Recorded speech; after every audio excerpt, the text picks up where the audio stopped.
जय श्री राम। कैसे हैं आप सब? एक बार फिर से स्वागत है आपका अपने चैनल सिया राम में। आज मैं आपको एक बहुत प्यारी सी कहानी सुनाने जा रही हूँ। भक्ति का प्रथम मार्ग है सरलता। आइए सुनते हैं कहानी। एक आलसी लेकिन भोला भाला युवक था, गोविंद। दिन भर कोई काम नहीं करता, बस खाता ही रहता और सोता रहता।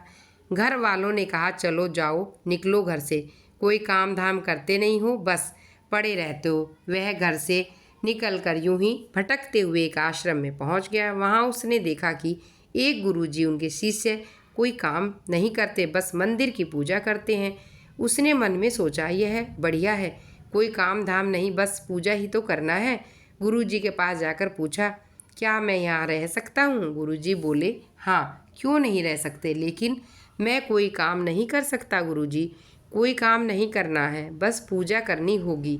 गोविंद ने कहा, ठीक है, वह तो मैं कर लूँगा। अब गोविंद महाराज आश्रम में रहने लगे।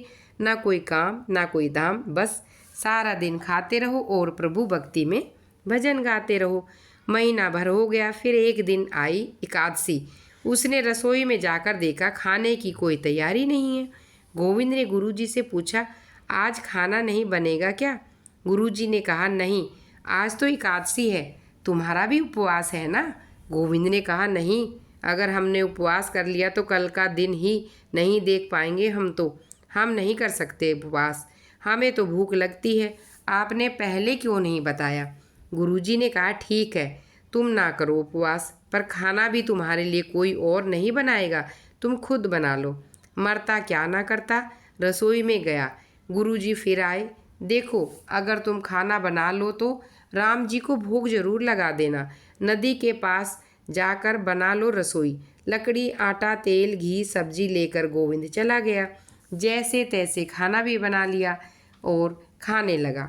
याद आया, गुरुजी ने कहा था राम जी को भोग लगाना है। वह भजन गाने लगा, आओ मेरे राम जी, भोग लगाओ राम जी। श्री राम आए, मेरे भोजन का भोग लगाएं। कोई ना आया तो बेचैन हो गया। यहाँ तो भूख लग रही है, राम जी नहीं आए। भोला मानस जानता नहीं था कि प्रभु साक्षात नहीं आते, पर गुरुजी की बात मानना जरूरी था। फिर उसने कहा, देखो प्रभु राम जी, मैं समझ गया हूँ आप क्यों नहीं आ रहे हैं। मैंने रूखा सूखा बनाया है, आपको तर माल खाने की आदत है, इसलिए नहीं आ रहे हो। तो सुनो प्रभु, आज वहाँ भी कुछ नहीं बना है, सबकी एकादशी है, खाना तो यह भोग यही खा लो। श्री राम अपने भक्त की सरलता पर मुस्कुराए और माता सीता के साथ प्रकट हो गए। भक्त बड़ा असमंजस्य में। गुरुजी ने कहा, श्री राम जी आएंगे, पर यहाँ तो माता सीता भी आई हैं और मैंने तो भोजन बस 2 लोगों का बनाया है। चलो कोई बात नहीं, आज इन्हें ही खिला देते हैं। गोविंद बोला, प्रभु मैं भूखा रह गया, लेकिन मुझे आप दोनों को देखकर बहुत अच्छा लगा। लेकिन अगली एकादशी पर ऐसा न करना, पहले बता देना कि कितने जन आओगे, और हाँ, थोड़ा जल्दी आना। राम जी उसकी बात बड़े आसानी से समझ गए, प्रसाद ग्रहण करके चले। अगली एकादशी तक वह भोला मानस सब भूल चुका था। उसे लगा प्रभु ऐसे ही आते होंगे, प्रसाद ग्रहण करते होंगे। ऐसे एकादशी आई। गुरुजी से कहा, मैं चला अपना खाना बनाने। गुरुजी, थोड़ा ज़्यादा अनाज लगेगा, वहाँ 2 लोग आते हैं।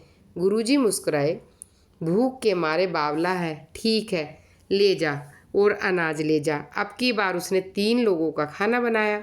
फिर गुहार लगाई, प्रभु राम आइए, सीता माता आइए, मेरे भोजन का भोग लगाइए।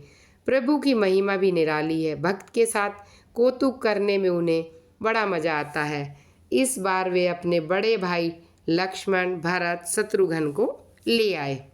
भक्त को चक्कर आ गए, यह क्या हुआ, एक का भोजन बनाया तो 2 आए, आज 2 का बनाया तो इतने लोग आए, पूरा खानदान लगता है आ गया।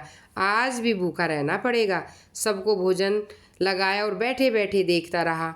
अनजाने में ही उसकी भी एकादशी हो गई। फिर अगली एकादशी आने से पहले गुरुजी से कहा, गुरुजी, ये आपके प्रभु राम जी अकेले क्यों नहीं आते? एक बार कितने सारे लोग ले आते हैं, इस बार अनाज ज़्यादा देना। गुरुजी को लगा, कहीं यह अनाज बेचता तो नहीं है, देखना पड़ेगा। भंडार में जाकर इसे जितना अनाज चाहिए दे दो।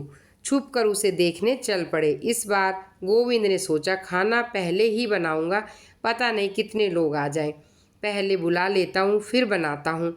फिर टेर लगाई, प्रभु राम आइए, श्री राम आइए, मेरे भोजन का भोग लगाइए। सारा राम दरबार मौजूद। इस बार तो हनुमान जी भी आ गए, लेकिन यह क्या, प्रसाद तो तैयार नहीं है। भक्त ठहरा बोला, हे प्रभु, इस बार मैंने खाना नहीं बनाया।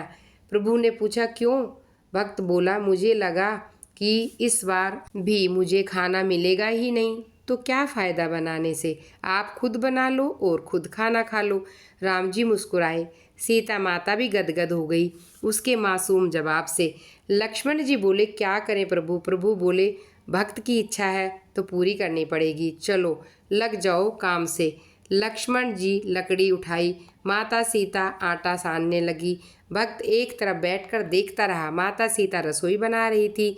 कई ऋषि मुनि यक्ष गंधर्व प्रसाद लेने आने लगे। इधर गुरुजी ने देखा खाना तो बना नहीं, भक्त एक कोने में बैठा है। पूछा, बेटा क्या बात है, खाना क्यों नहीं बना रहे हो? गोविंद बोला, अच्छा किया गुरुजी आ गए, देखिए कितने लोग आते हैं प्रभु के साथ। गुरुजी बोले, मुझे तो कुछ नहीं दिख रहा है तुम्हारे और अनाज के सिवा। भक्त ने माथा पकड़ लिया, एक तो इतनी मेहनत करवाते हैं प्रभु, भूखा भी रखते हैं, ऊपर से गुरुजी को भी नहीं दिखते, यह और बड़ी मुसीबत। प्रभु से कहा, आप गुरुजी को क्यों नहीं दिखाई देते हैं? प्रभु बोले, मैं उन्हें नहीं दिखाई दे सकता। गोविंद बोला, क्यों? वे तो बड़े पंडित हैं, ज्ञानी है, विद्वान है, उन्हें तो बहुत कुछ आता है, उनको क्यों नहीं दिखाई देते?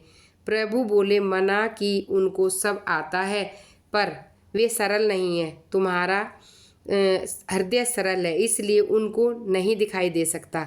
गोविंद ने गुरुजी से कहा, गुरुजी, प्रभु कहते हैं ना, आप सरल नहीं हैं, इसलिए आपको नहीं दिखाई देंगे। गुरुजी रोने लगे, वाकई मैंने सब कुछ पाया पर सरलता नहीं पा सका तुम्हारी तरह। प्रभु तो मन की सरलता से ही मिल जाते हैं। प्रभु प्रकट हो गए और गुरुजी को भी दर्शन दिए। इस तरह एक भक्त के कहने पर प्रभु ने रसोई बनाई। जय सिया राम। भक्तों, सुनी आपने कितनी अच्छी कहानी एक भोले भक्त की। इसलिए हमें सरल जरूर होना चाहिए। सबसे पहली पूजा है सरलता।